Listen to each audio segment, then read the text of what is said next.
धन्वंतरी। कहते हैं कि अगर जीवन में संगीत ना हो और इतिहास की जानकारी ना हो तो कई बार भूगोल बदल जाता है। इसलिए अधिवेशन के इस मंच पर इस सेशन में हमारे साथ इतिहासकार भी हैं, शिक्षाविद भी हैं, सूफी गजल गायक भी हैं, गजल गायक भी हैं। उन सबका तालमेल बताएगा कि रामपुर क्या है, रामपुर का इतिहास क्या है, रामपुर की प्रतिष्ठा क्या है और रामपुर के जरिए हम पूरे देश को भी टटोलेंगे। इसमें पॉलिटिक्स पर भी बात होगी, शिक्षा पर भी बात होगी, किसानों पर भी बात होगी, इनके जरिए कि आज का दौर जो चल रहा है उसमें किसानों का मुद्दा सबसे बड़ा है, तो एक सूफी गीतकार क्या सोचता है। शुरुआत में करूंगा सबसे पहले जमील अहमद साहब। जी जमील अहमद साहब, मैं आपसे ही कह रहा हूं जी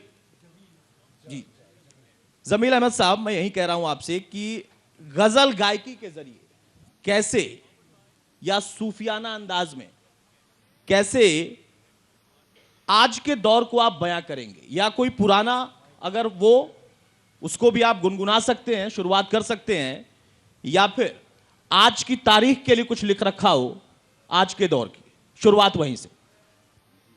अहमद साहब। नमस्कार। गज़ल, गीत, भजन, कव्वाली, मैं चारों चीज़ों को अपना चुका हूँ जी। और सूफ़ी मेरा सिलसिला बहुत चला, जिसमें मैंने बॉलीवुड में एक फ़िल्म जुनून में टाइटल सॉन्ग दिया और हज़रत अमीर खुसरो पे मैंने बहुत काम किया है। तो और उनके इतना बड़ा काम किया कि मैंने मेरे नाम से, क्योंकि मसनवी एक हमारे अर्शी साहब तशरीफ़ फरमा हैं, तो वो जानते हैं कि मसनवी जो है वो बड़ी मुश्किल चीज़ है। और सबसे बड़ी बात क्या होती है कि उसमें जो ज़बान होती है वो फ़ारसी होती है, पर्शियन। अच्छा, उसको मैंने 35 गज़लें सिर्फ हज़रत अमीर खुसरो की रिकॉर्ड कराई जी, जिससे मेरा बहुत नाम है। मकसद ये, इंडिया में आगा खान ट्रस्ट वाले ढूंढते फिरे कि मसनवी कौन और फ़ारसी का इतना कलाम किसके पास हो सकता है, तो रज़ा लाइब्रेरी से मुझे बुलाया गया कि वहाँ से आप जमील अहमद हैं और काफ़ी सीनियर हैं, लिहाजा आप उनसे मिलिए। तो मैंने उनका वो काम किया। तो मैं बीच में ये भी बताता चलूँगा, मैंने सीरियल भी किए हैं और टेली फिल्म और फीचर फिल्म, जिसमें मैंने एक आपको सुनाता हूँ, एक मुखड़ा जी। ये जो है हज़रत अमीर खुसरो की एक रचना है जो बहुत ज़्यादा मशहूर है और हर एक उसको गाता है, छाप तिलक सब छीन ली, लेकिन मैंने 2-3 सीरियलों में गाया। बहुत मशहूर है, बहुत मशहूर है, सुनाइए। और दूसरा, मैं एक सीडी है मेरे पास जी, उसमें एक सीडी में मैंने हज़रत अमीर खुसरो का जो क्लासिकल से, सब उनका क्लासिकल से ताल्लुक़ था जी, और जी। सबसे बड़ी बात क्या है कि हज़रत अमीर खुसरो खुद म्यूज़िक की मकसद कंपोजिशन करते थे, और दूसरी बात क्या, कलाम भी उनका और प्याम भी उनका और सभी कुछ उनका था। तो हमने कोई नया काम नहीं किया है कि बहुत बड़ी तोप मारी हो, हमने उन्हीं की कंपोजिशन गाई, लेकिन हमने फिल्म के अंदर 3 दोहे अपने कंपोजिशन से किए जी, अपने कंपोजिशन से सुनाए। वकील साहब, आप मुलाहजा फरमाएं, बहुत ज़माने के बाद आपसे मुलाकात हो रही है आप लोगों से, तो मैं आपको पहले वो दोहे सुनाता हूँ दे, अगर आप बिल्कुल बिल्कुल इजाज़त दें। जी जी बिल्कुल, इजाज़त है। खुसरो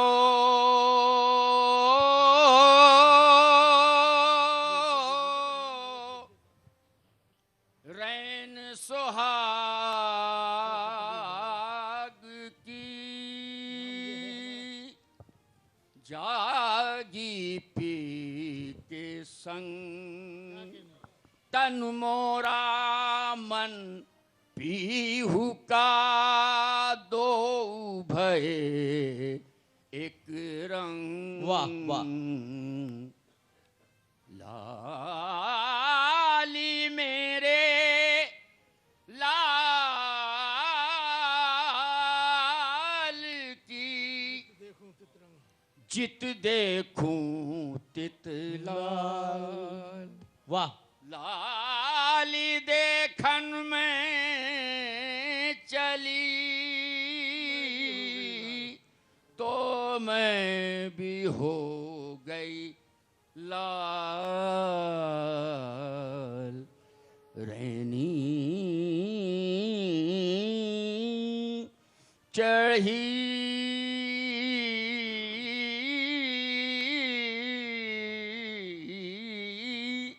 रसूल की तो रंग मौला के हाथ, जिसके कपड़े रंग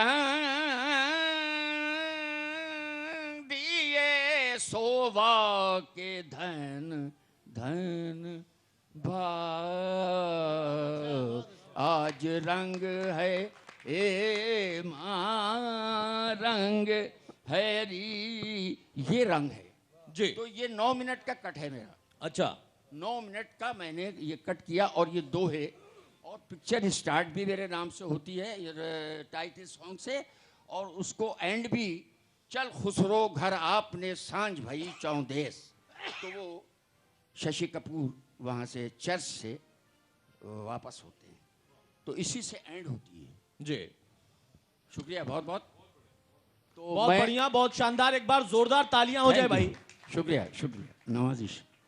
असल में क्या है जी हम लोगों की ज़िंदगी अब जा रही है काफ़ी, हम यूपी का शायद सबसे सीनियर आर्टिस्ट हूँ मैं। जी। मुझे कम से कम 50 साल रेडियो टीवी पे हो गए। मेरा सबसे पहला प्रोग्राम जो टीवी पे हुआ था हिंदुस्तान में, तो वो वहाँ से दिल्ली से हुआ था, जो कि पंजाब से वो टेलीकास्ट हुआ करता था। अच्छा।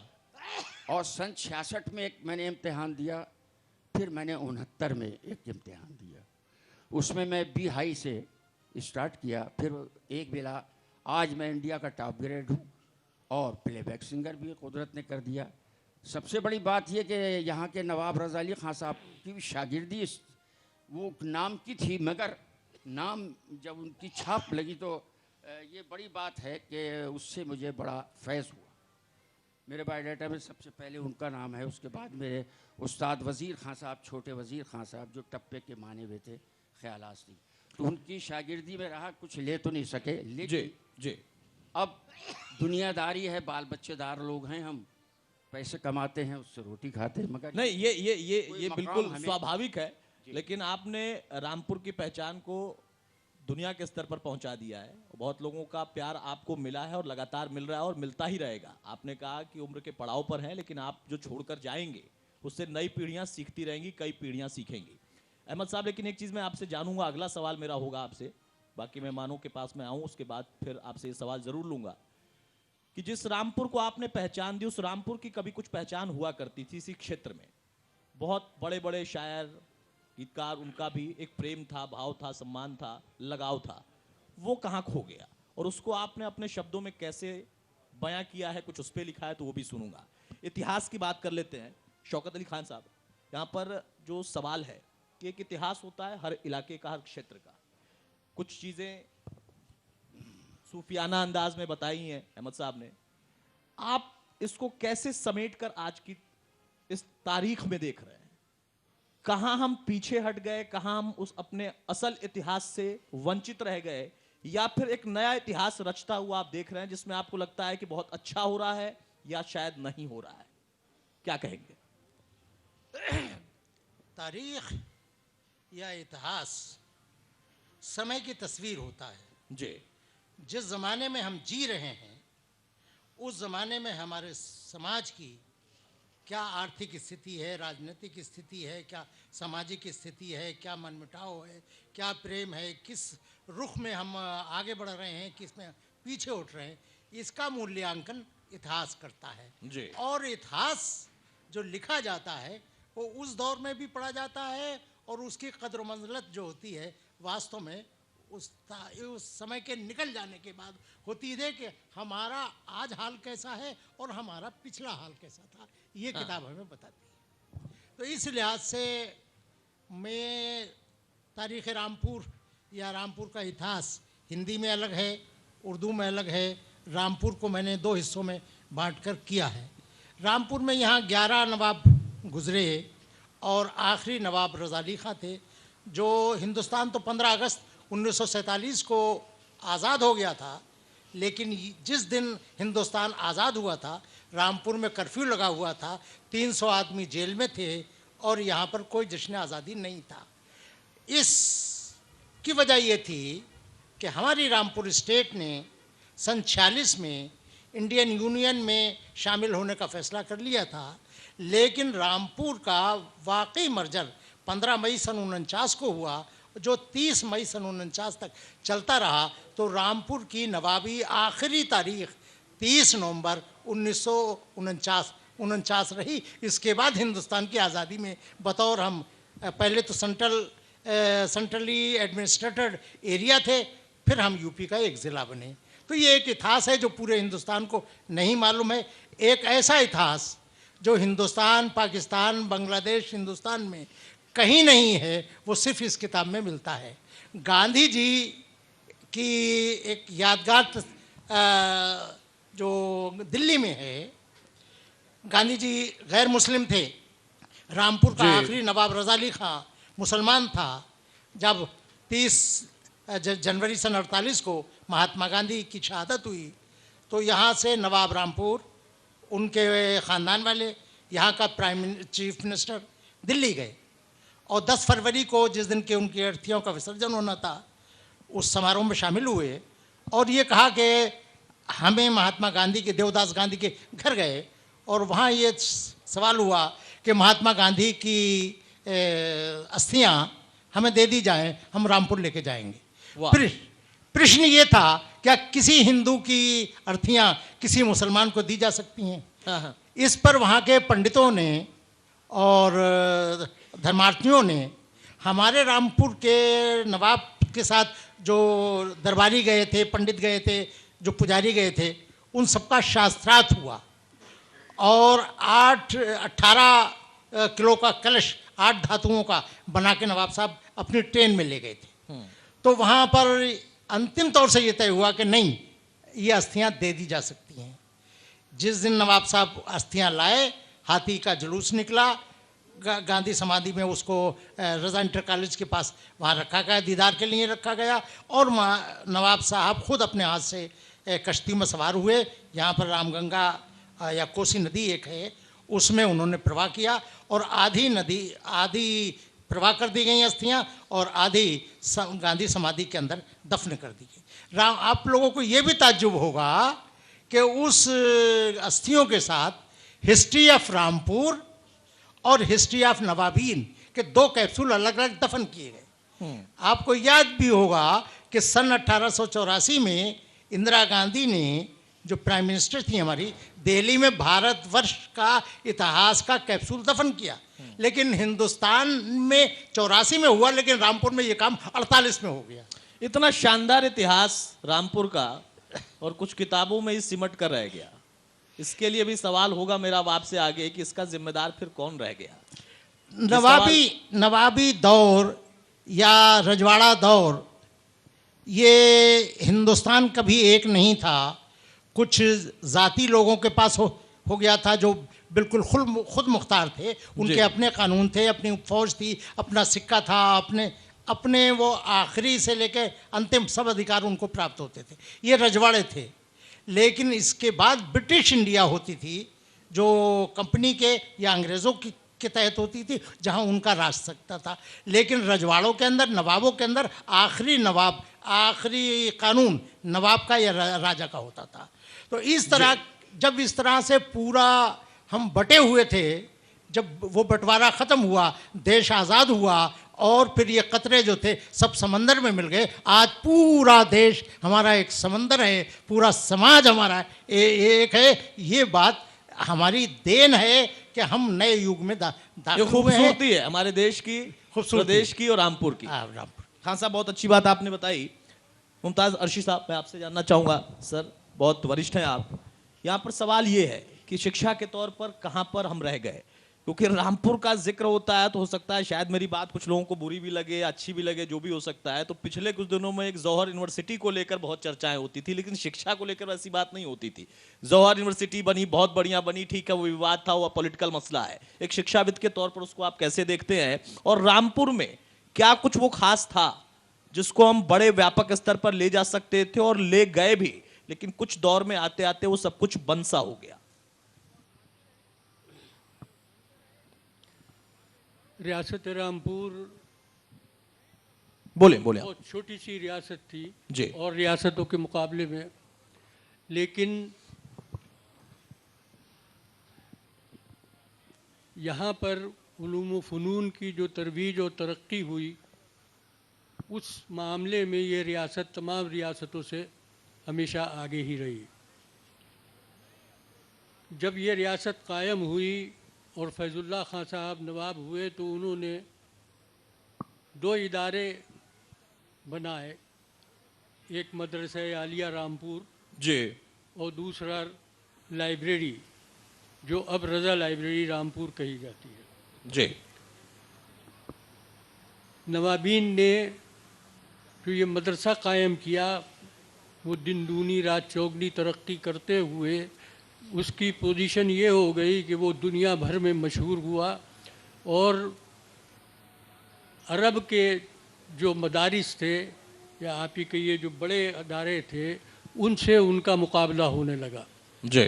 लेकिन हालात ने ऐसा पलटा खाया कि वो इदारा अब रामपुर की सरजमीन से तकरीबन गायब हो चुका है। सिर्फ एक बोर्ड है जो लगा हुआ है कि ये मदरसे आलिया है। ये हालात कैसे बन गए?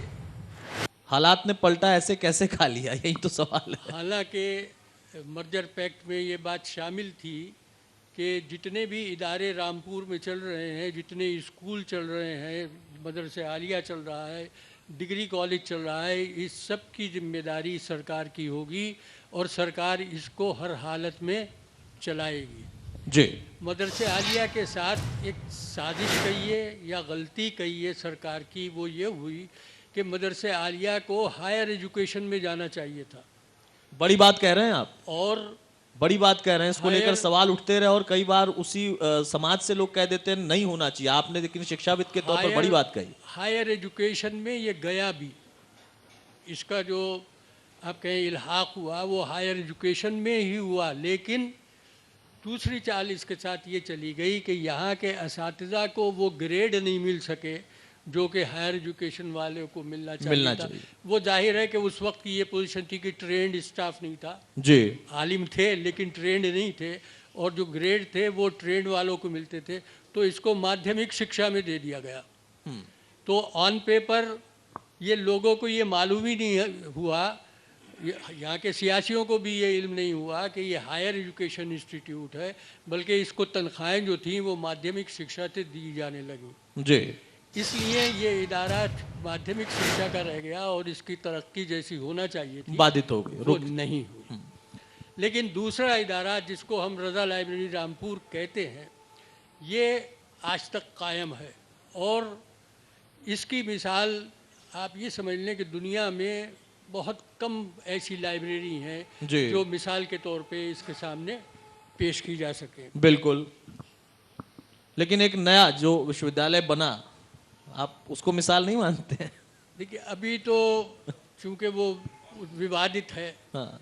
एक शिक्षाविद के तौर पर मैं तो देखिए विवाद और पॉलिटिक्स में आप लोगों को नहीं लाऊंगा, लेकिन एक शिक्षाविद के तौर पर क्या लगता था, पहल अच्छा हो सकता था? अच्छा हो सकता था, लेकिन जो जिस तरह उसको करना चाहिए था उस तरह नहीं किया गया। जब तक आप किसी भी यूनिवर्सिटी में अच्छे और नामवर असातिज़ा नहीं रखते, बिल्कुल, तब तक वो यूनिवर्सिटी चलती नहीं है। बिल्कुल। यहाँ पर इसका उल्टा है। यहाँ पर असातिज़ा को कम से कम तनख्वाहों पे रखा जाता है, तो अच्छे लोग क्यों आएंगे? बिल्कुल। क्यों छोड़ के आएंगे? बिल्कुल, बिल्कुल। और स्टैंडर्ड जो होता है वो टीचर्स से होता है। किसी भी इंस्टीट्यूट का स्टैंडर्ड वहाँ के स्टूडेंट से नहीं होता, टीचर से होता है। जितने हाई स्टैंडर्ड के टीचर्स रहेंगे, जितने आलिम रहेंगे, उतना ही उस यूनिवर्सिटी का नाम होगा और लोग खुद ब खुद खिसते चले आएंगे। आज देखिए आप जामिया इस्लामिया है, बिल्कुल, बिल्कुल, अलीगढ़ यूनिवर्सिटी बिल्कुल। है, बनारस हिंदू यूनिवर्सिटी है। उसका नाम क्यों है? उसका नाम इसलिए है कि वहाँ असातिज़ा हाई क्वालिटी के हैं। और जितने हमारे इंस्टीट्यूट्स हैं ऑल इंडिया लेवल के ऊपर, जो भी बड़े बड़े इंस्टीट्यूट्स हैं, जी। वो इसलिए उनका नाम है कि उसमें असातिज़ा जो हैं वो हाई क्वालिटी के हैं। उनकी फेम वर्ल्ड लेवल की फेम है। बिल्कुल। तो जब तक किसी इदारे में ऐसे असातिज़ा नहीं पहुँचेंगे जिनकी फेम हो और जो अपने आप को लगा दिया हो जिन्होंने एजुकेशन की फील्ड में, जी, तो उस वक्त तक वो इदारे नहीं चल सकते। बड़ी बात कह रहे हैं। और ये व्यवहारिक भी है कि कोई भी संस्थान, उसका नाम, उसकी पहचान तभी बनती है। जी, वकील साहब कुछ कह रहे हैं? मैं हमारे भाई अर्शी साहब ने जो फरमाया, एक बात ज़रा मैं इसमें इजाफा करना चाहता जी जी। हूँ। रामपुर वाहिद स्टेट है जहाँ पर के सरकारी तौर से जी। लड़के और लड़कियों को मुफ्त तालीम दी जाती थी। जितने गवर्नमेंट कॉलेज रामपुर में हैं, हिंदुस्तान के किसी ज़िले में इतने गवर्नमेंट कॉलेज नहीं थे।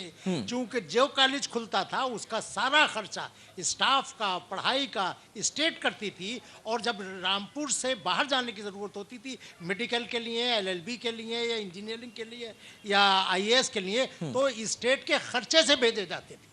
ये किसी स्टेट में नहीं था। जी, जी। यही वजह है कि रामपुर में सबसे ज्यादा गवर्नमेंट स्कूल पाए जाते हैं।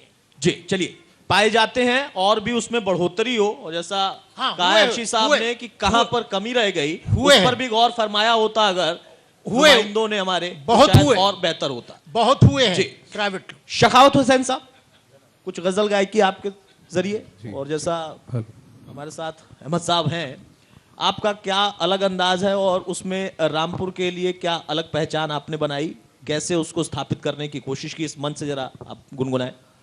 देखिए, सबसे पहले तो मैं आप सबको आदाब पेश करता हूं और इतने महान और दिग्गज लोग यहाँ तशरीफ़ फरमा हैं।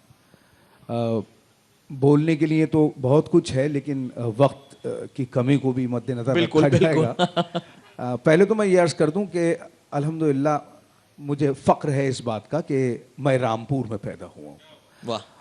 और रामपुर नवाबीन की वजह से जिन फनकारों और कलाकारों का यहाँ पर जमावड़ा रहा, ये वो लोग थे अपने दौर के जिनकी एक झलक देखने के लिए लोग परेशान जी, रहते जी। थे। और बहुत बड़े बड़े नाम हैं जो नवाबों की वजह से यहाँ रामपुर दरबार में रहे। बिरजू महाराज जी, उस्ताद हाफिज़ अली ख़ान साहब, मेरे दादा उस्ताद मुश्ताक हुसैन ख़ान साहब, और बहुत से ऐसे बड़े नाम हैं कि जो यहाँ रामपुर में रहे, रियासत में रहे, और उन्होंने अपने फ़न ने कमाल से कहाँ तक अपने आप को पहुँचा दिया और इस फील्ड में रामपुर के नाम को कहाँ लेके गए। मुझे इस बात का भी फ़ख्र है कि मैं उस ख़ानदान से ताल्लुक़ रखता हूँ जो रामपुर सहसवान घराना कहलाता है। जी। क्लासिकल मौसीकी के कुछ बड़े घराने हैं हिंदुस्तान के, जिसमें से कि एक हमारा रामपुर सहसवान घराना जी है। जी जी। तो रामपुर सहसवान घराना, अक्सर लोग मुझसे कहते हैं कि साहब ये रामपुर और सहसवान ये अलग अलग क्या कैसे। हाँ। तो उसकी एक छोटी सी मैं आपको ब्रीफ करके बता देता हूँ कि हमारे रामपुर में, रामपुर दरबार में तानसेन साहब की औलादों की सबसे ज़्यादा तादाद यहाँ मिलती है। अच्छा। और रामपुर में ये आंवला से, आपको तो मालूम ही है कि आंवला से आप हजरत तशरीफ़ लाए थे और ये रामपुर बसाया था। तो उसी दौर में जब अकबर का दरबार ख़त्म हुआ है जी, तो यहाँ पर रामपुर में फिर आंवला से सब लोग आ गए थे। तो तानसेन साहब के दोनों बेटे जो बड़े थे, अमीर सैन और दबीर सैन, उनकी मौजूदगी हमें आंवला रियासत में मिल रही है। जी। उसके बाद वो सब यहाँ तशरीफ़ ले आए, यहाँ पे हो गए। और मैं रामपुर सहसवान घराने का जो ताल्लुक़ है, मैं बहुत ब्रीफ करूँगा, बड़ा जी, लंबा है। जी। उसमें ये हुआ कि सहसवान में हमारे जो अजदाद थे, मतलब हमारे ख़ानदान के, जी, जी। वो अल्तमश बादशाह के साथ फ़ौज में आए थे, फिर यहीं आके वो बस गए और यहाँ की मौसीकी उनको इतनी अच्छी लगी कि यहाँ उन्होंने सीख के उन्होंने उसको काफ़ी उस्तादी की हद तक पहुँचाया। उसके बाद हमारे अजदाद में, हमारे पुरखों में एक थे उस्ताद महबूब खां साहब। जी। उनके 3 बेटे थे और यहाँ रामपुर में नवाब ये उस्ताद ये तानसेन साहब की औलादों में एक बहुत बड़ा नाम था उस्ताद बहादुर हुसैन खान। जी। बहुत बड़े फनकार अपने वक्त के थे। तो महबूब खान साहब ने अपने तीनों बेटों को यहाँ उनका शागिर्द ला के कराया। अच्छा। 2 बड़े बेटों को वीणा सीखने का शौक था, उन्होंने वीणा सीखा उनके छोटे भाई से। और सबसे छोटे इनायत हुसैन खान साहब जो थे, जो रामपुर सहसवान घराने के बानी हैं, जी जी जी, वो उन्होंने बहादुर हुसैन खान साहब ने उनको अपना शागिर्द किया और उसके बाद फरूख किया। मेरे दादा उस्ताद मुश्ताक हुसैन खान साहब, ये इनके इनायत हुसैन खान साहब के भांजे भी थे और शागिर्द भी थे जी। तो उन्होंने यहीं रहकर उनसे सीखा। और इस बात का भी मुझे फख्र है कि हिंदुस्तान का सबसे पहला पद्म भूषण जी मेरे दादा उस्ताद मुश्ताक हुसैन खान साहब को 1957 में मिला। जी। तो मुझे इस बात का भी बहुत बड़ा फख्र है। और उसी सिलसिले को फिर मैं आगे बढ़ाता हूँ। और अल्लाह का शुक्र है कि मेरे बहुत से शागिर्द हैं पूरी दुनिया में। अल्लाह के करम से मैं घूमता रहता हूँ। जी जी। ICCR की तरफ से मैंने पूरा वर्ल्ड टूर किया है। और ये सब मेरे बुज़ुर्गों की और मेरे रामपुर में जितने भी मेरे अपने हैं उन सबकी दुआओं का सदका है कि रामपुर के नाम को हम और जमील साहब जैसे लोग बढ़ाते हैं और रामपुर के नाम को लोग हमारी वजह से भी जानते हैं। हमें इस बात का भी फ़ख्र है। वाह। सबसे बड़ी बात ये है कि उस ख़ानदान की रिवायतों को ज़िंदा रखने के लिए हम लोग जो कुछ कर रहे हैं जी, उसमें अल्हम्दुलिल्लाह बहुत हद तक कामयाब हैं। मेरा बेटा है वो भी इसमें सिलसिला, मेरा भतीजा है उसको भी मैं आगे बढ़ा रहा हूँ। और बहुत से ऐसे शागिर्द हैं और ऑल ओवर द वर्ल्ड मेरे नई पीढ़ियां आप तैयार कर रहे हैं अल्हम्दुलिल्लाह जी। और मैं यही चाहूँगा कि हम इसमें कामयाब होते रहें और इस सिलसिले को आगे बढ़ाते रहें। और रामपुर में पैदा होने के लिए जो मुझे फ़ख्र है वो इस बात के लिए भी है कि रामपुर अल्हम्दुलिल्लाह गंगा जमनी तहजीब का एक बहुत बड़ा गहवारा था, है और मैं समझता हूँ रहेगा भी। दुनिया में जो कुछ भी हो रहा है वो होता रहे, लेकिन रामपुर की मोहब्बतें और प्यार जो हमारा आपसी है वो ख़त्म नहीं होगा। इसी पर कोई गजल हो जाए। मैं गज़ल तो नहीं, गज़ल के भी मैं आपको 2-1 शेर सुनाऊंगा। मैं पहले संगीत के सिलसिले में एक छोटा सा राग मालकोस की कुछ लाइनें हैं वो मैं जी आपके सामने पेश करता हूँ।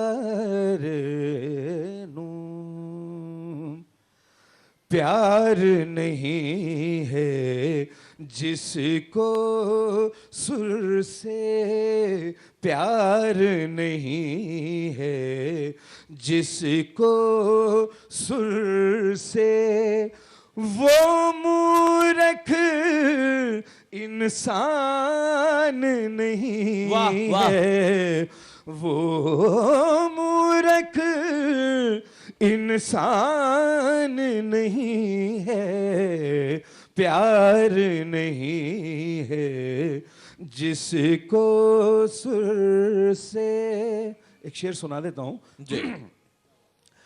जग में अगर संगीत ना होता,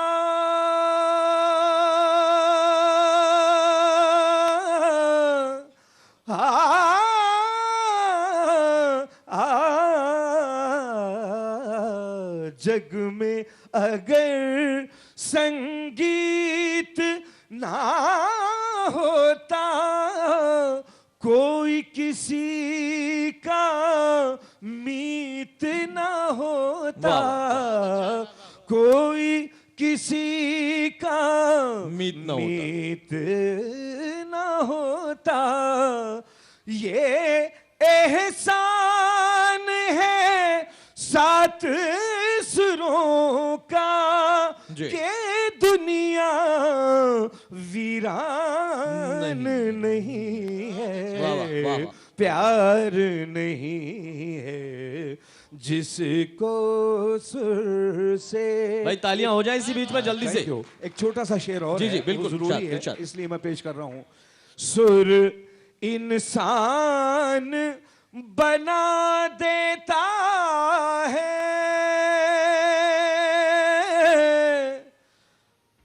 धनी सा गम धनी सा धनी दम गम गनी सा धनी मधनी सा गम धनी सा।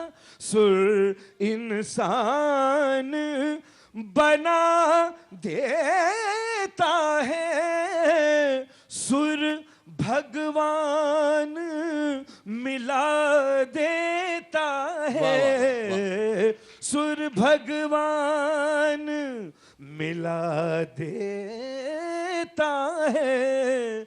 सुर की आग में जलने वाला परवाना नादान वाह, वाह, वाह, वाह, बहुत बढ़िया, नहीं है, बहुत बढ़िया। प्यार नहीं है जिसको सुर से वो मूर्ख इंसान नहीं। इंसान नहीं है। वाह, बहुत बढ़िया। प्यार नहीं है। बहुत खूबसूरत। और इसमें बहुत देखिए शुक्रिया, संदेश भी कितना है। और इस सिलसिले को हम आगे बढ़ाएंगे अहमद साहब के साथ। अहमद साहब, आपकी जमील साहब, आपकी जो खुद की एक पसंद हो उसको जरा गुनगुना दें आप, जो खुद आपको बहुत अच्छा लगता हो। वैसे तो बहुत कुछ है आपके खजाने में, जो आपको सबसे ज्यादा दिल के करीब हो। जी जी, वो पेश करूँगा। मैं एक, क्योंकि टाइम का लिहाज रखते हुए जी, मुख्तसर बोलूँगा। तो एक अंतरा कस्ताई उसका फिर उसके बाद एक जो मैं सीडी लाया उसका एक बहुत खूबसूरत आपको पेश करूँगा। जी, जी। मुलाजा फरमाएं। छाप तिलक सब छीन ली रे, मुझसे नैना मिला के। असल में क्या है, इन सुरों को, जी, इन रचनाओं को जब तक ताल सुर और साज न मिले, ये मालूम होता है वो तो हमारे पास अभी कि हम नहीं है, खुश्क लेकिन रोटी आपकी खा रहे हैं। आवाज में मुझे उसकी भी खनक शुक्रिया। आ रही है, मिल रही है। शुक्रिया जैसे बहुत बहुत। बिना श्रृंगार के किसी स्त्री को आपके सामने ले आया था। वही बात है। छाप तिलक सब छीन ले रे, मुझसे नैना मिला के, नैना मिला के। छाप तिलक,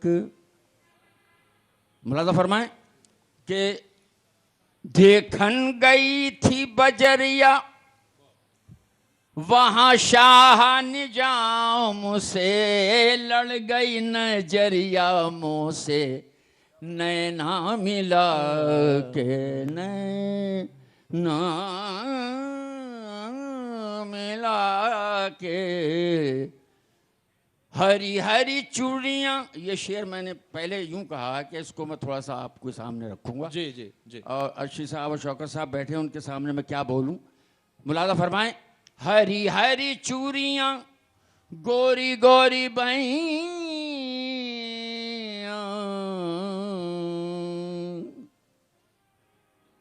हरी हरी चूड़ियाँ गोरी गोरी बैया, बैया पकर हर ली नीर मुँह से नैना। असल में क्या है, महफिलों में हम गाते हैं ये, जी, तो औरतें बैठी होती हैं, हरी पीली चूड़ियाँ भी होती हैं वगैरह वगैरह, बिल्कुल। मगर मैं उसको वजाहत करता हूँ, ये कहता हूँ कि साहब ये हरी हरी चूड़ियाँ आप लोगों की नहीं है, ये सूफी सॉन्ग है। हाँ। और ये जो सदा सुहागन या जो मस्त लोग होते थे उनका कोई ड्रेस वो नहीं होता था। वो लेडीज कपड़े भी पहनते थे, वो साड़ी भी बांध लेते, पटकाई बांध लेते, वो नंगे वगैरह वगैरह। तो ये शेर मिजाज उनके सूफियाना होता है। सूफिया, ये इसको कहते हैं सूफी। हाँ। अब एक मैं आपको ये सुनाता हूँ जो मैं लेके आया था। ये गवैये लोग भी गाते हैं, क्लासिकल में भी है। जी जी है तो सब क्लासिकल बेस, बिल्कुल। इसमें क्या ज़्यादा उसका बयान करना, बल्कि ज़्यादातर कोशिश में मेरी ये थी, घर से मैंने सोचा था कि बोलूँगा कम गाऊँगा ज़्यादा। नहीं, हम भी चाहते हैं कि आप बोले भी और गाएं भी, हम तो ये चाहते हैं। शुक्रिया बहुत बहुत। मैं हर रस बूंदन भर से, अरे साहब मैं तवज्जो चाहूँगा, मैं हर रस बूंदन भर से खाजगान के दरबारन पर, खाजगान के दरबारन पर आज घन गरजे रे रस बूंदन भर से, मैं हर रस बूंदन भर से ख्वाजा उस्मान और ख्वाजा मोइनुद्दीन, ख्वाजा उस्मान और ख्वाजा मोइनुद्दीन, कुतुबुद्दीन और गंजे शकर महबूब इलाही, कुतुबुद्दीन और गंजे शकर महबूब इलाही, आज अमीर शोरा निजामुद्दीन के लाल के द्वारे रस बूंदन भर से, मैं हर बार ये चीज़ें सखावत मियाँ हो, मैं हूँ, हमारे बाप दादा से मिलता चला आया तो हमारे पास है। आज गवैये गाते फिर रहे हैं, वो कहते हैं साहब हम भी आर्टिस्ट हैं। आर्टिस्ट होना बड़ा मुश्किल है। सबसे बड़ा काम मुझसे ये हुआ, माफ़ करना जी, कि मैंने अपने किसी बच्चे को इसमें नहीं डाला। ऐसा क्यों? ऐसा यूं कि ये इतना गहरा समंदर है, इसकी था तो कुछ है नहीं। दूसरी बात, या तो आदमी वेस्टर्न करे तो यहाँ से चला जाए बॉम्बे, नाश्ता कूदता रहे और गिटार लेकर खड़े होकर गाता रहो, ये ज़माना है। लेकिन जो हम लोग या सखावत मियाँ सुनाएंगे वो ऐसी चीज़ें हैं टकसाली और ऐसी कि वो कहीं मिलेंगी नहीं, माफ़ कीजिएगा। मैं अगर आप सिखाएंगे नहीं, अपने बच्चों को तैयार नहीं करेंगे, गुजारिश तो करूँ, आगे मैं गुजारिश कैसे करता हूँ, मिलेंगे? मैं गुजारिश करता हूँ, मैंने मेरे बच्चों के गले में सुर भी नहीं था तो मैं क्यों ज़बरदस्ती डंडा पकड़ता। दूसरी बात ये, तराशने का काम तो आप कर सकते थे। ताल वो नहीं जानते। अभी एक मैं उसका IMA उसका मकसद ये ऑडिशन का जज भी हूँ, जी जी, ये भी हैं। तो एक साहब 7 मात्रे का ताल बजा रहा था, वो गा रही थी ये जोशी जी की लड़की। हाँ। तो वो मैंने जो मार्क्स दिए तो उसके खिलाफ 2 जज हो गए कि साहब ये आपने कैसे कह दिया कि ये गलत है। मैंने कहा साहब ये 7 मात्रा का, साहब ये तो हम नहीं जानते। अच्छा भाई आप नहीं जानते हो तो कम से कम हमें हमारी बात मान लीजिए। गरज है कि उसको पास कर दिया उन्होंने। अच्छा, अब आप ये बताइए, ग्रेस मार्क से पास हो गए। नहीं अब ये बताइए, मैं हुआ या ये हुए तो कितनी हमारी तौहीन है हमारा होना। जी देखिए, मैं यहाँ एक बात आपसे अर्ज़ करना चाहूँगा। हमारे यहाँ जब कोई बच्चा सीखने आता है, और मैंने अपने बाप और दादा के ज़माने से ये रिवायत देखी है कि वो उससे कहते हैं कि कुछ गा के सुनाओ। यहाँ मैं एक बात ये वाजे करना चाहूँगा, जैसा अभी जमील भाई ने भी कहा कि हम मसल सुनते थे अपने बाप दादा से कि बेटे आर्टिस्ट बनता नहीं है, आर्टिस्ट पैदा होता है। यानी अल्लाह की तरफ से ये एक टैलेंट जो मिलता है वो किसके पास कितना है ये हमें देखना पड़ता है, और उसके हिसाब से फिर हम उसकी तालीम तय करते हैं कि हमें कहाँ से शुरू करना है। तो जैसा कि अभी इन्होंने कहा कि ये मेरा सवाल नहीं है, इनके बच्चों के पास सुर नहीं था, लय नहीं थी। मैं इस बात तो को ऐसे समझूं, ये देखिए भी आप एक लोग सामने बड़े वरिष्ठ होती हैं और है आप बात। लोग ऐसा अपने है। क्षेत्र के माहिर लोग हैं। मैं इस बात को ऐसे समझूं, सर, मेरा आप मकसद लोग ये है। जितने सूफी हैं जी। उतने ही ज्यादा सख्त हैं अपने नियम कानूनों को लेकर जी, कि भाई बिल्कुल। तालीम तभी मिलेगी जब तक गला न मिले, जनाब, और जनाब, गला भी अगर मिल सवाल जाए मेरा कहना एक है, पैदा वही हो, मेरा कहना है। देखिए तालीम अलहदा चीज है और गिफ्ट अलहदा चीज है। कुदरती। कुदरती गिफ्ट अगर है हाँ। तो बढ़ सकता है, नहीं तो पढ़ाने वाला पढ़ाता रहता है, मेरा वही सीखने कहने वाला का सीखता मकसद रहता है है, कि- लेकिन वो कामयाब नहीं हो सकता जब तक परवरदिगार उसको वहां से नहीं दे। अब वही- परवरदिगार वोकल- तो वोकल परवरदिगार तो कॉर्ड्स जो तोहफे हैं, कुछ ही देते हैं, मैं जो हमारे साथ मेरी बैठे यही हुए हैं यहाँ बात पर। है, मैं यही कहना अरविंद, चाहता हूं। वोकल अरविंद, कॉर्ड्स यही जो कह रहा हैं, हूं, अरविंद मैं कुछ यही पूछना कह रहा चाह रहे थे हमारे संपादक मैं- अरविंद।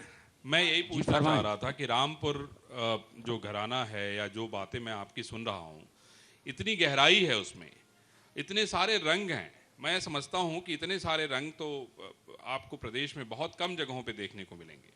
मेरी ये गुजारिश थी कि क्या, जैसे आपने कहा कि आपने बच्चों को जो है उसमें इसलिए नहीं भेजा क्योंकि वो राग स्वर में परफेक्शन आपको दिखा नहीं, आपको लगा होगा कि भाई ये इसमें कमी है।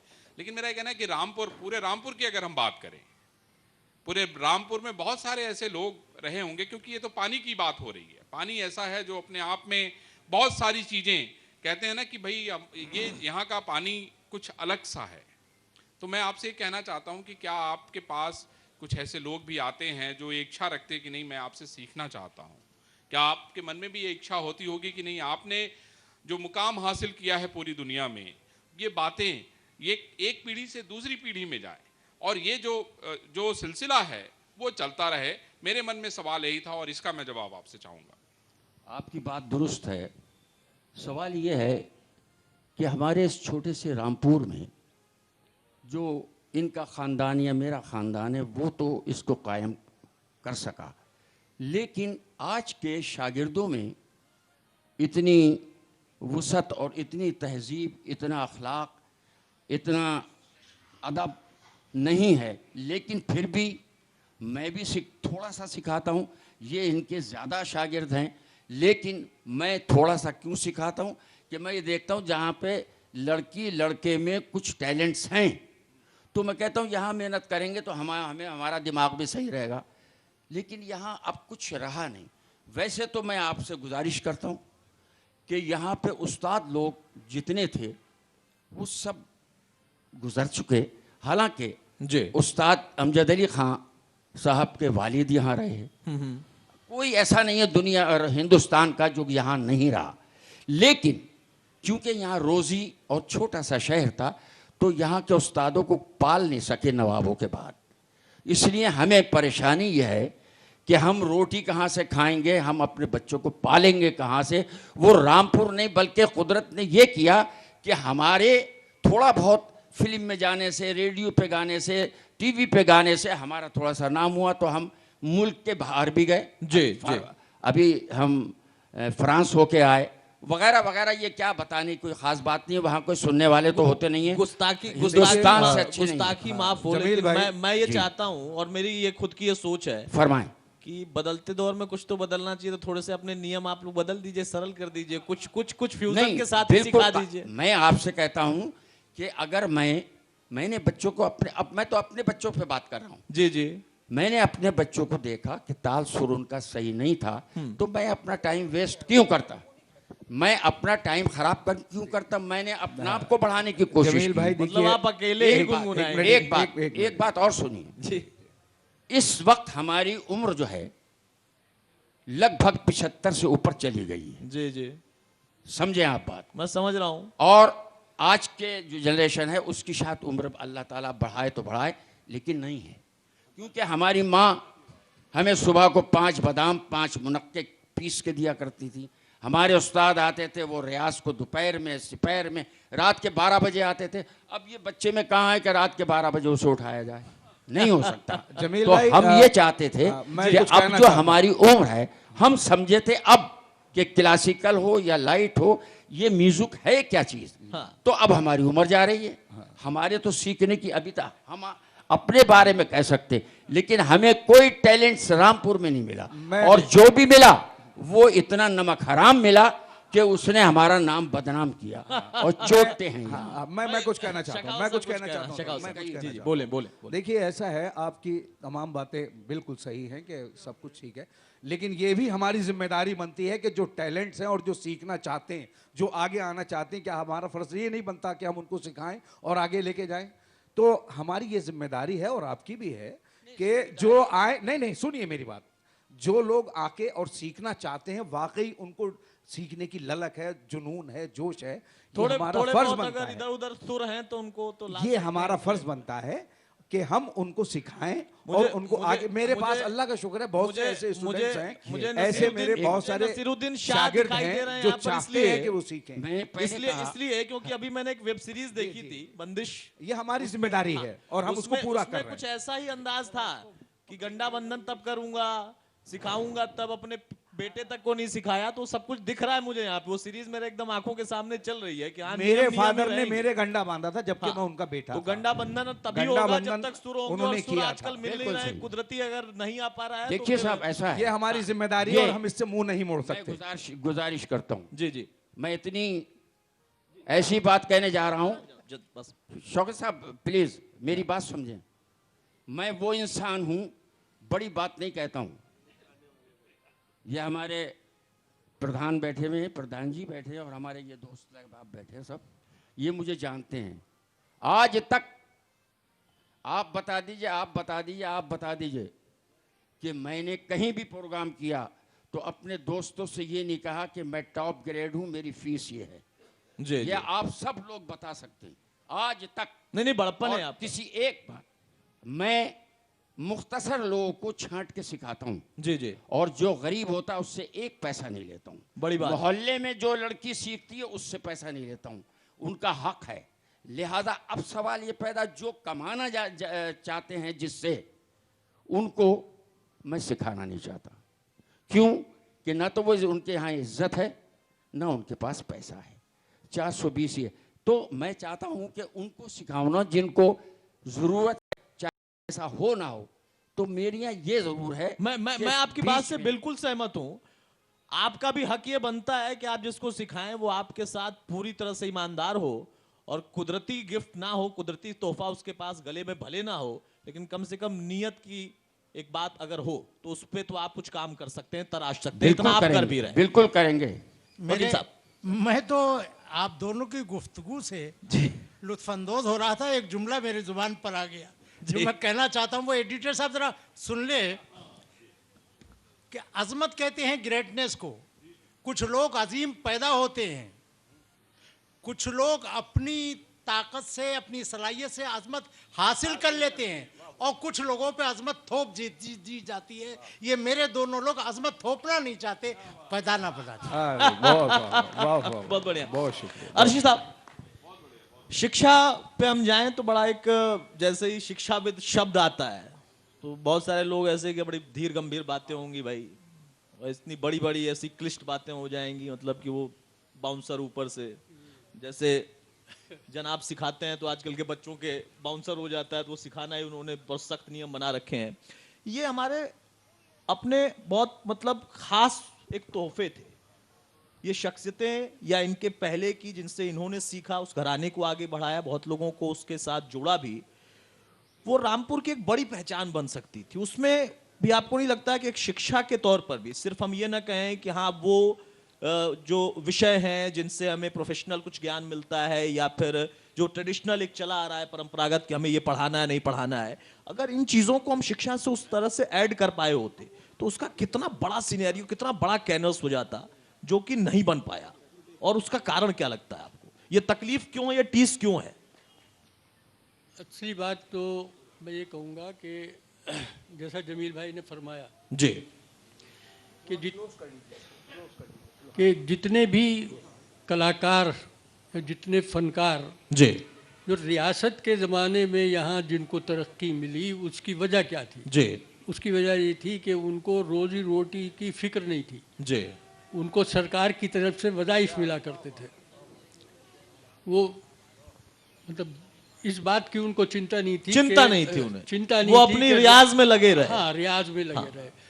असली चिंता तो आदमी को हमेशा से जब से पैदा होता है मरता है तो खाने की रहती है, पेट की भूख में कई पेट चीजें की खत्म हो भूख जाती में बच्चों के लिए।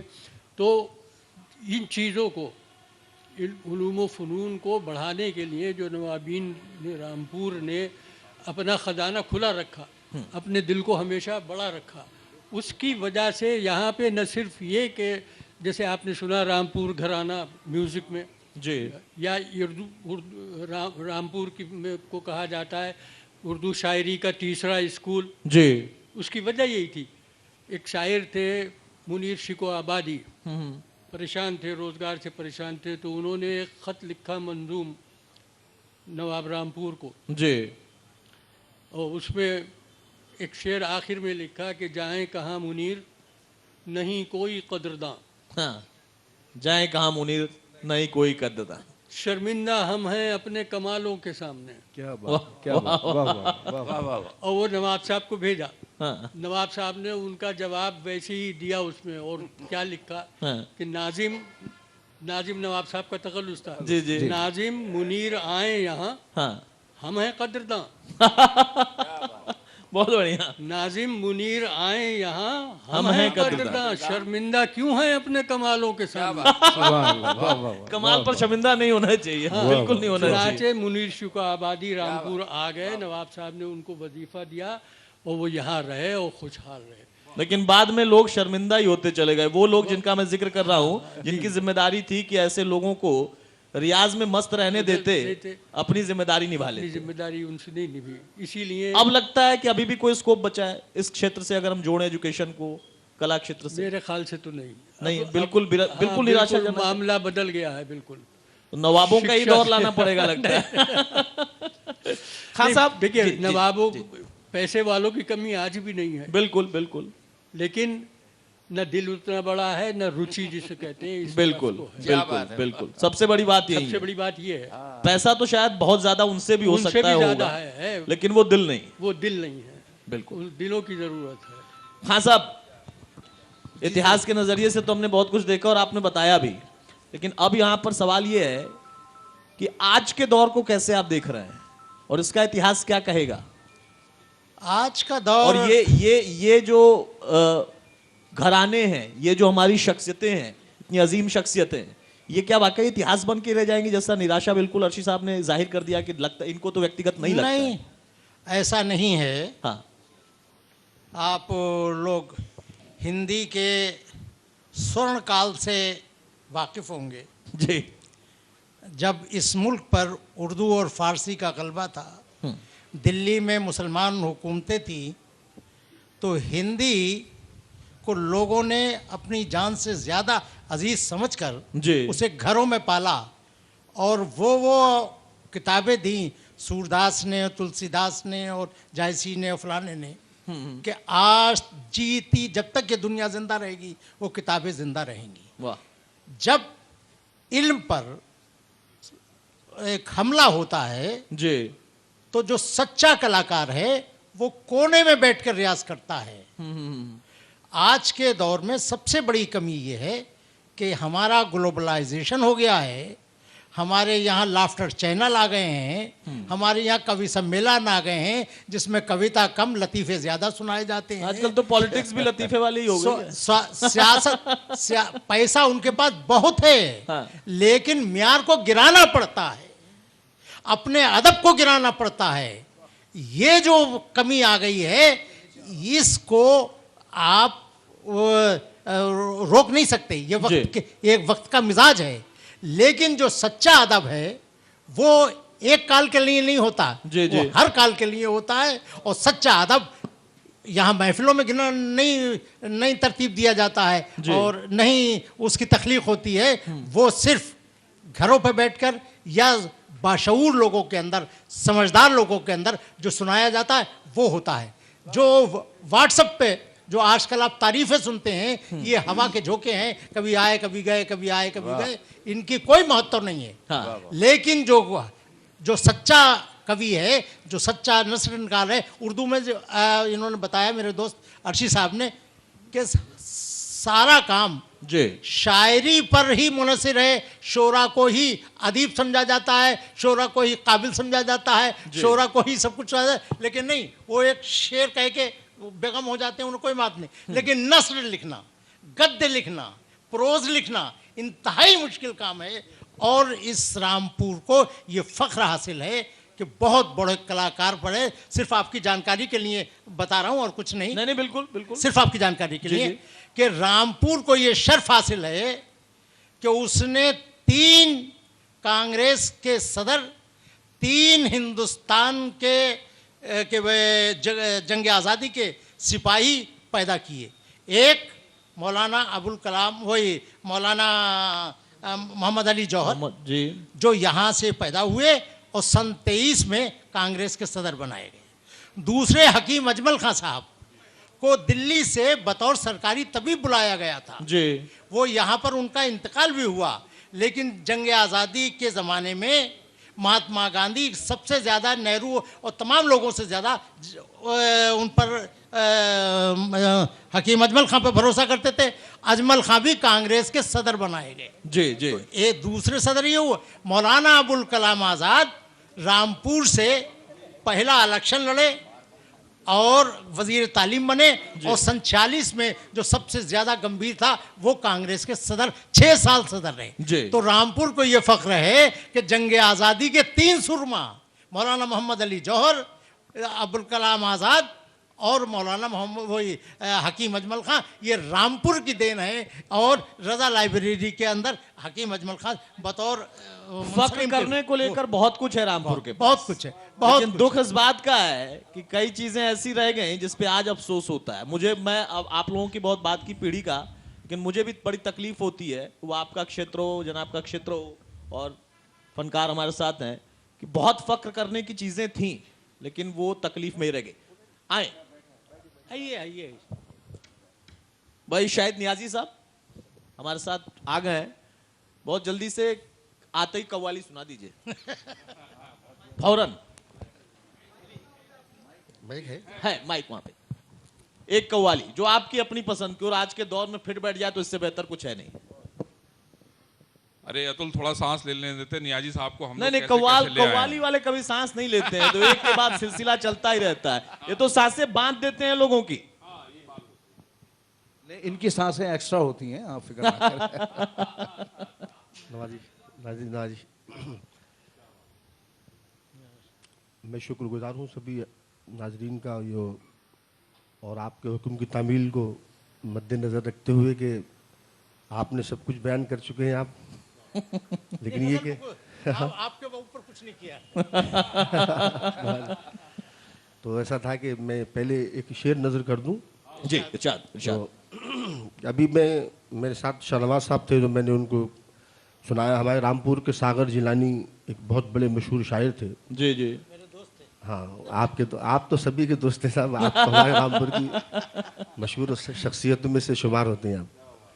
तो उनके दीवान पे जो उनकी तस्वीर बनी हुई है, तो उसके नीचे एक शेर लिखा है कि रूह का कर्ब दिखा सकती है तस्वीर कहाँ, रूह का कर्ब दिखा सकती है तस्वीर कहाँ, मुस्कुराते हुए चेहरे पे ना जाओ लोगो। तो साहब ये ज़रूरी है कि अब आपके साथ में शामिल हूँ, तो मैं आपके हुक्म की तामील करूँगा, और जो कव्वाली की रिवायती अंदाज है मैं उसको थोड़ा सा पेश करता हूँ। Please please. अपनी छब बनाई के जो मैं पी के पास गई, जब छब देखी पीहू की सो अपनी भूल गई, छाप तिलक सब छीनी रे बो से सीखने वाले सीख रहे हैं, लगातार पीढ़ियां बढ़ रही हैं, मुझे खुशी की बात है। मिला के छाप तिलक सब छीनी रे बो से नैना मिला के। इतनी पॉपुलर हो गई है, जैसे कि मैंने भी पढ़ दी, तो हर आदमी इसको जब महफिल में बैठता है तो छाप तिलक जरूर गाता है। कव्वाली का जब नाम आएगा तो ये पहले आएगा, तो ये तो कॉमन है। अब इसमें- हाँ, क्या बात है शाहिद कव्वाली के साहब। नाम पे कौन से आएगा? अब मैं आपसे माजरत के साथ ये अर्ज करूंगा कि कव्वाली में एक गिरह होती है जी जी। जो एक फन से ताल्लुक है उसका, अच्छा। और ये फन सभी को अता नहीं होता। हाँ हाँ। उसको मौजू, ये बड़ा मुश्किल काम है। मोरा तन मन धन सब लूट लियो रिबों से नैना, ये मौजू है। मिला के ओ, देखिए वो शायर गुजरे हैं हिंदी के, जी। तो उनके 4 मिसरे इसमें पेश करता हूँ मैं, इसको नस्ब करने के लिए इस पे मौजू पे। जी जी। हो नीकी लगे छब अपने पिया की, आँख रसीली लाज भरी रे, चितवन माँ कछु जादू सकीनो, चैन गया मोरी नींद हरी रे, बो से नैना मिला के छाप तिलक बहुत खूबसूरत। और देखिए क्षमा बढ़ता ही चला जा रहा है। मुझे बहुत ज्यादा नहीं पता है, मैं बहुत विनम्रता से और ईमानदारी से स्वीकार करूंगा इस बात को, पर सुनने का शौक है और अच्छा लगता है। क्या आप दोनों लोग मिलकर एक साथ कुछ सुना सकते हैं जिसमें आप लोगों का तालमेल बैठता हो? अलग अलग घराने भी क्या एक साथ मिलकर? बात अगर ऐसा हो तो मुझे पता नहीं है, मैं बहुत ये ईमानदारी असल से। में क्या है, स्केलों का फर्क है। हाँ स्केलों का फर्क होता है। हाँ। आपका स्केल ऊंचा है तो मेरा हाँ। नीचा है, हाँ। तो वो बनती नहीं है बात। तो स्केल को स्केल को नहीं, ये नहीं। वो इलेक्ट्रॉनिक वाला नहीं है, ये गले का है। ये इलेक्ट्रॉनिक वाला तो कर सकते हैं नीचे ऊपर, मगर हम तो जहाँ हैं वहीं गजल कायम के हैं। चंद शेर सुनाना चाहता हूँ। जी जी। तो शायद। जैसा कि आपने कहा थोड़ा भी था सुना कि देते हैं, साहब आपके टाइम की बात है। जी जी बिल्कुल बिल्कुल। समय के हिसाब थोड़ी पाबंदी, से थोड़ी पाबंदी। जो आपने ये कहा कि जो समय के ऊपर भी फिट आता हो, जी। ऐसी कुछ हाँ, हाँ, हाँ। एक गजल के एक मतलब और चंद शेर मैं हाजिर करना चाहता हूँ। जी। हमारे बड़े अजीज दोस्त हैं अलीगढ़ के जनाब मशकूर अली साहब, तो जी। उनकी गजल का एक मतलब 2-3 शेर आपकी नज़र करूँगा।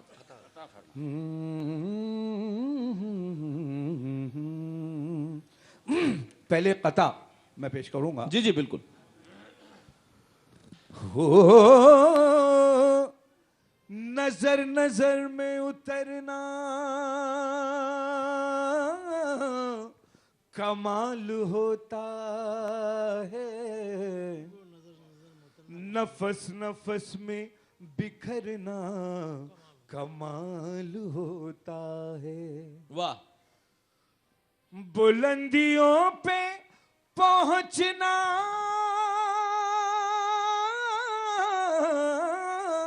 कोई कमाल नहीं, क्या बात है। बुलंदियों पे ठहरना कमाल होता शिखर नुकीला होता है ना, बुलंदी पर पहुंच के टिकना आसान नहीं होता। वाह वाह।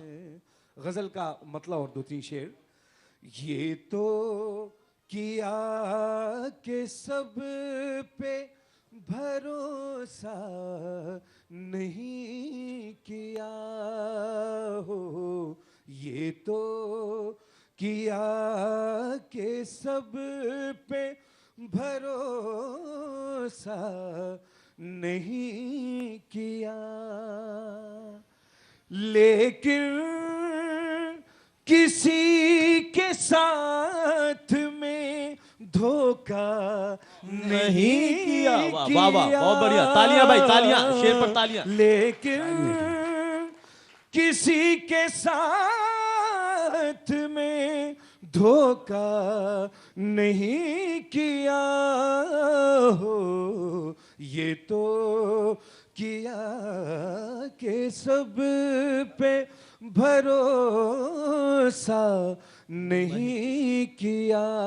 और ये शेर मुलाजा करें, हम में से बहुत से लोग ऐसे हैं जो अपने घर की ज़रूरतों को पूरा करने के लिए दूसरे मुल्कों में और दूसरे ममालिक में जाकर पैसा कमाते हैं, लेकिन घर की याद जिस वक्त उन्हें आती है, अपने बीवी बच्चों की, अपने दोस्तों की, वो लम्हे, वो क्षण बहुत ही मुश्किल होते हैं। तो एक शेर मैं हाजिर करता हूँ कि ये तो किया के सब पे भरोसा नहीं किया हो, ये तो शेर मुलादा करें जी।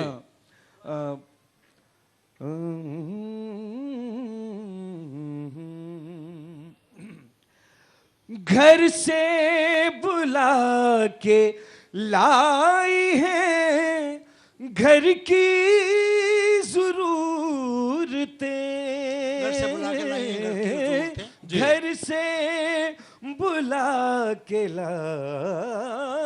है घर की जरूरतें, मैंने खुशी से पार ये दरिया नहीं किया। क्या बात, क्या बात।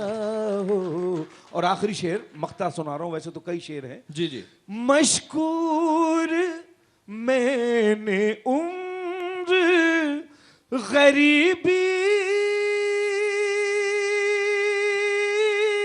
में काट दी, मशकूर मैंने उम्र गरीबी में काट दी, लेकिन किसी अमीर को सजदा वाह वाह, बड़ी बात। नहीं किया हो, लेकिन किसी ताउम्र गरीबी में काट दी, लेकिन किसी अमीर को सजदा नहीं किया। बड़ी बात, बड़ी बात। सजदा नहीं किया हो, ये तो किया के सब पे भरोसा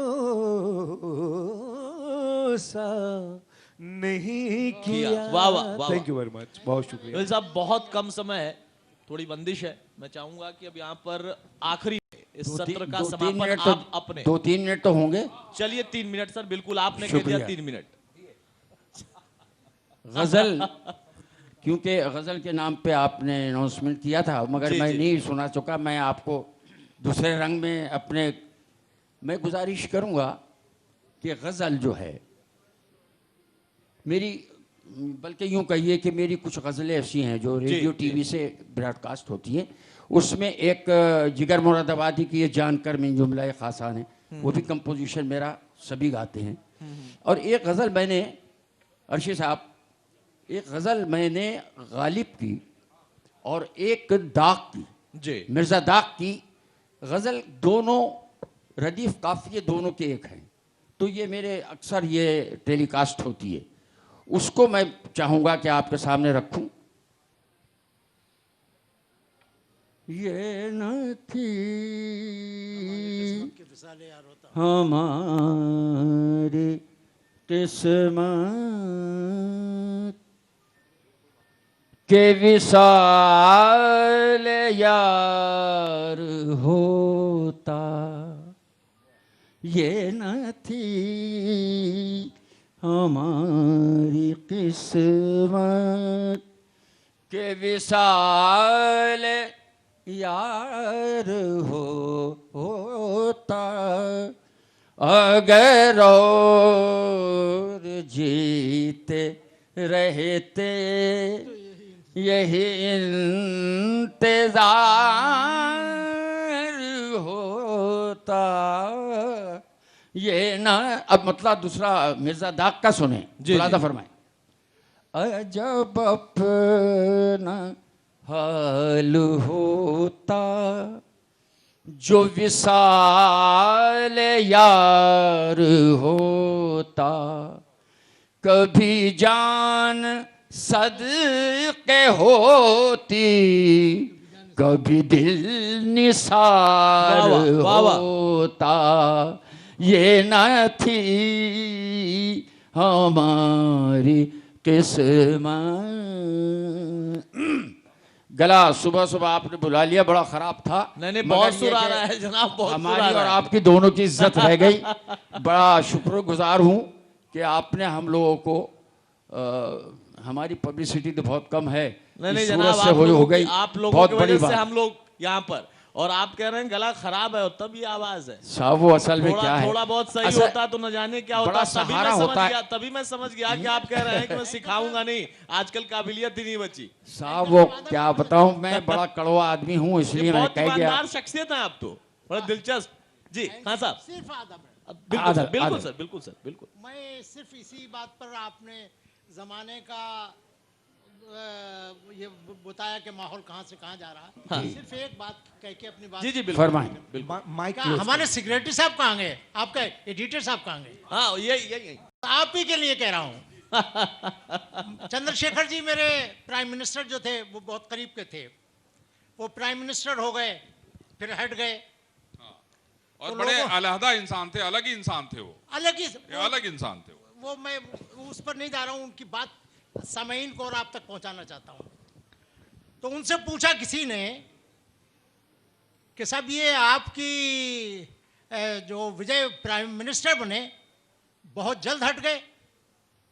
तो उनका नहीं, हिमालय पे हम सिर्फ परचम लहराने के लिए जाते हैं, वहां रहने के लिए नहीं जाते। क्या बात है, क्या बात है, वाह वाह वाह वाह। तो ये कलाकार जो हैं हिमालय पे पहुंच गए हैं, अपना परचम लहरा क्या दिया बात, है, इनकी क्या ड्यूटी खत्म हो गई। मैं वाह, एक किस्सा और चंद्रशेखर जी से जुड़ा हुआ सुनाना चाहता हूँ। जी जी मुझे पता है। भैरव सिंह शेखावत साहब जो है जी जी उपराष्ट्रपति थे, जी जी तो वो राजस्थान के एयरपोर्ट पे खड़े थे और उनको जानकारी मिली कि चंद्रशेखर जी भी वहां आने वाले हैं।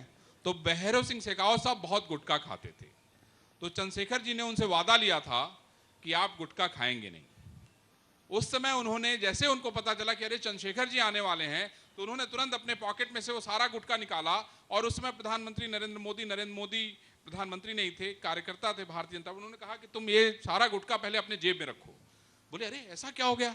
बोले अरे तुम्हें पता नहीं है, अभी चंद्रशेखर जी अगर मुझे मिले तो उन्होंने समझ लीजिए कि मेरी यही क्लास लगा देनी है। तो आप सोचिए कि वो समाजवाद, वो समाजवादी दल, विचारधारा सब कुछ अलग था, लेकिन मन में एक दोस्त के लिए जो प्रेम था, वो मैं समझता हूं कि उस प्रेम की आज जरूरत है और उस प्रेम की कमी होती जा रही है। ये मंच इसीलिए कराया गया है, इसीलिए यहाँ आयोजन किया गया है कि वो एक बार फिर से वही प्रेम हो और वही लोगों के मन में वो भाव हो जो शायद समझता हूं कि चंद्रशेखर का भैरव सिंह शेखावत के लिए था। एक बात बात इसी है, में वाह, इसी में वाह, मैं वाह। जोड़ना चाहता जी इसी जी में मैं हाँ बिल्कुल। जोड़ना चाहूंगा। चंद्रशेखर जी की स्पीच का एक टुकड़ा है जी कि दिल्ली 7 बार लूटी और 7 बार बसी है। इस पर रजिया सुल्तान ने भी हुकूमत की, लेकिन दिल्ली में उसकी कब्र का पता नहीं। क्या बात। दिल्ली में एक फकीर रहता है जो प्यार की बोली बोलता है, और हुकूमतें जो हैं वो बंदूक की गोली से बात करती हैं। बंदूक की गोली चलाने वालों का आज कोई पता नहीं है, प्यार की बोली वाले के मज़ार पर आज हर कौम सजदा करती है। उसने मोहब्बत वाह, वाह, वाह। छा गए। उसने मोहब्बत बांटी बहुत थी। बहुत बड़ी बात, और बहुत शुक्रिया अहमद साहब आपका, बहुत बहुत शुक्रिया, शाह बहुत साहब बहुत आपका, शुक्रिया। अर्शी साहब आपका, खान साहब आपका, शाही साहब आपका। बहुत अच्छा।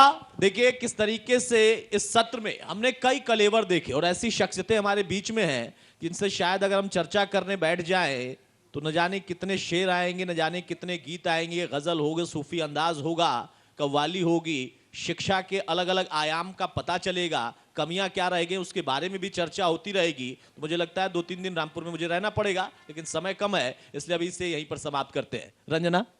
बिल्कुल अतुल जी, जिस तरीके से सुरों का समा यहाँ पर बंधा है, और मैं समझती हूँ कि सुरों के जरिए अगर किसी बात को सामने रखा जाए तो बहुत प्यार से वो बात सामने वाले तक पहुँचती है और उसे समझा भी जाता है। आप तमाम मेहमानों का बहुत बहुत शुक्रिया इंडिया न्यूज़ करता है कि आप इस मंच पर पधारे और गज़लों से इस पूरी महफिल को रोशन कर दिया। एक बार जोरदार तालियां हमारे खास मेहमानों के लिए। Powered by UP Government. Sponsor Graphic Ads. Co-sponsor Radico. Partner Dhanvantari.